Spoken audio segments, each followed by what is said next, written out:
ये 9 सीटें आपको दिखा रहे हैं जहां पर उपचुनाव होने हैं। करहल, कठेरी, कुंदरकी, खैर, गाजियाबाद सदर, मीरापुर, फुलपुर, मंझवा, सीसा, मऊ, ये 9 सीटें जिस पर चुनाव होने हैं। मिल्कीपुर इसमें आपको नजर नहीं आ रही है क्योंकि उस पर चुनाव अभी नहीं होंगे, कोर्ट में मामला है।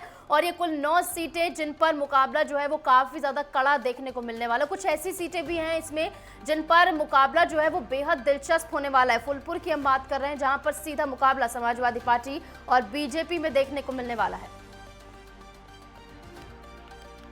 तो 9 सीटों के जरिए आपको दिखा रहे हैं किस तरीके का चुनावी रण होने वाला है और नतीजे 23 नवंबर को सामने आएंगे। 13 नवंबर को मतदान होगा, यानी सभी दिग्गजों की किस्मत का फैसला जो है वो ईवीएम में कैद होगा और उसके बाद ईवीएम की पेटी जो है 23 नवंबर को खोली जाएगी।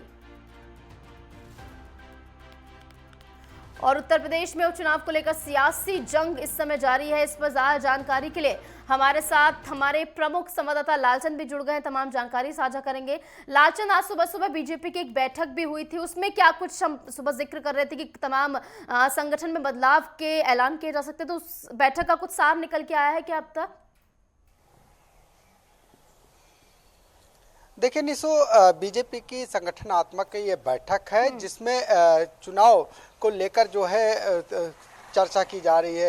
ये संगठनात्मक चुनाव होगा जिसमें पदाधिकारियों के चयन को लेकर यहाँ पर बैठक की जाएगी। लेकिन रही बात उपचुनाव को, तो उपचुनाव को लेकर यहाँ पर बीजेपी पूरी तरीके से मंथन करती हुई दिखाई दे रही है। जिस तरीके से डिप्टी सीएम ब्रजेश पाठक पहुंचे, उन्होंने कहा कि हम उपचुनाव के साथ साथ 2027 के विधानसभा चुनाव को भी प्रचंड से बहुमत के साथ जीतते हुए दिखाई देंगे। कहीं ना कहीं बीजेपी कहीं ना कहीं जो तैयारी कर रही है उसको लेकर जो है कहीं ना कहीं एक बड़ी जीत हासिल करने की बात कहती हुई यहाँ पर दिखाई दे रही है। हाँ, लेकिन ये जरूर कहा जा सकता है कि उत्तर प्रदेश की 9 सीटों पर होने वाले उपचुनाव को लेकर सभी पार्टियां तैयारी करती हुई दिखाई दे रही है। चाहे बीजेपी की बात करें तो खुद उत्तर प्रदेश के मुख्यमंत्री योगी आदित्यनाथ कमान संभाले हुए हैं। 30 मंत्रियों को जिम्मेदारी दी गई है और 30 मंत्री लगातार जो है विधानसभा क्षेत्र में रहकर जनता के बीच जाते हुए दिखाई दे रहे हैं। हर एक वोट मिल सके इसको लेकर बीजेपी के जितने भी पदाधिकारी है वो वहां पर जीतोड़ मेहनत करते हुए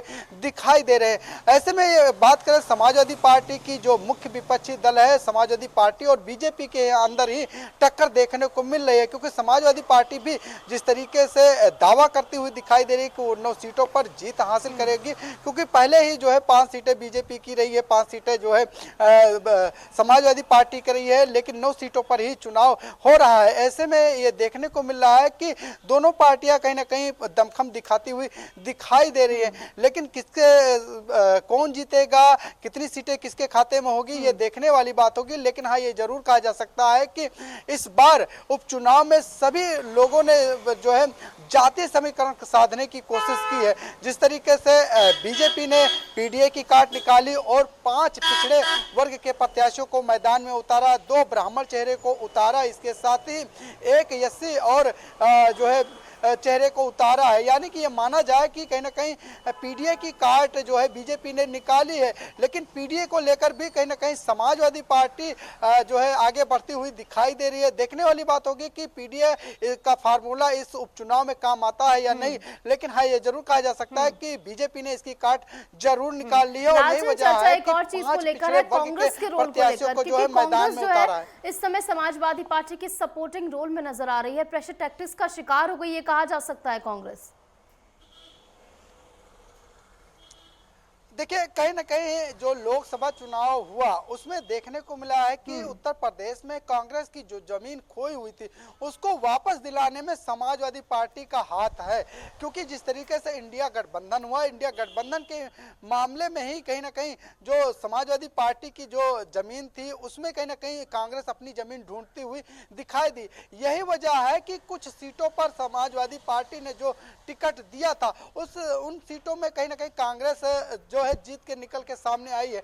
यही वजह है कि भले ही उत्तर प्रदेश में जो है इंडिया गठबंधन जो है चल रहा हो, लेकिन कहीं ना कहीं दूसरे राज्यों में देखने को मिला है कि जो विधानसभा चुनाव है वहां पर इंडिया गठबंधन नहीं देखने को मिला है। शायद यही वजह है कि समाजवादी पार्टी कहा जा सकता है कि टिकट नहीं दिया। इसके साथ ही यह भी कहा जा सकता है कि अकेले चुनाव समाजवादी पार्टी उत्तर प्रदेश में लड़ रही है और इसकी नाराजगी भी कही जा सकती है कि कांग्रेस कहीं ना कहीं इसको इसको लेकर नाराज भी दिखी। उन्होंने जो है पहले 5 सीटें मांगी थी, फिर 3 सीटों पर आई, फिर 2 सीटें समाजवादी पार्टी गाजियाबाद और खैर सीट दे रही थी, लेकिन उसके बाद कहीं ना कहीं चुनाव लड़ने का मन ही बदल गया और वो चुनाव नहीं है। लेकिन हाँ, ये जरूर कहा जा सकता है कि इंडिया गठबंधन होने के नाते वो अपने आप में सांत्वना देते हुए ये कह सकते हैं कि वो कह रहे हैं कि हम इंडिया गठबंधन के साथ है और जीत मायने रखती है। लेकिन लालचंद, सिर्फ ऐसा नजर नहीं आता है कि इंडिया गठबंधन में केवल कांग्रेस ही हमेशा त्याग करती नजर आती है, तो क्या त्याग की जो देवी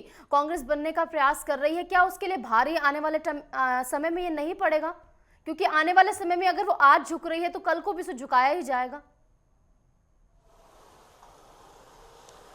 देखिए, कांग्रेस पार्टी की जो जमीन थी वो कहीं ना कहीं समाजवादी पार्टी की वजह से ही मिली है, क्योंकि कांग्रेस का जो जनाधार था वो उत्तर प्रदेश में खोया हुआ था और यही वजह है कि ये चीज मानी जाती है कि सिर्फ समाजवादी पार्टी की वजह से ही जो है कांग्रेस को कुछ जो है विधायक मिले हैं और शायद यही वजह है कि कांग्रेस पार्टी उत्तर प्रदेश में झुकती हुई दिखाई दे रही। हाँ, ये जरूर कहा जा सकता है कि आने वाले चुनाव में हो सकता है कि एक बड़ी डिमांड कांग्रेस करे और समाजवादी पार्टी उस पर जो है कहीं ना कहीं असमंजस की स्थिति दिखाए, या हो सकता है कि ज्यादा कम सीटें दें तो कहीं ना कहीं ऐसी स्थिति बन सकती है। हो सकता है कि इंडिया गठबंधन बना रहे या आने वाले चुनाव में टूट भी सकता है, क्योंकि एक तरफ अखिलेश यादव अपनी जहां राष्ट्रीय पार्टी बनाने को लेकर दूसरे राज्यों में चुनाव लड़ते हुए दिखाई दे रहे हैं, वहां पर कांग्रेस से सीटें मांगते हुए दिखाई दे रहे हैं, लेकिन सीटें नहीं मिल रही हैं।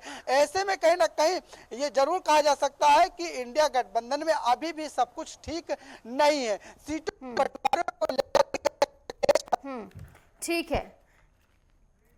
ठीक है लालचंद, तो देखिए इस समय उपचुनाव को लेकर सरगर्मियां बेहद तेज है, तैयारियों में तीनों लगे हुए बीजेपी, समाजवादी पार्टी और बसपा। फिलहाल बहुत बहुत शुक्रिया आपको हमारे साथ जुड़ने के लालचंद और तमाम जानकारी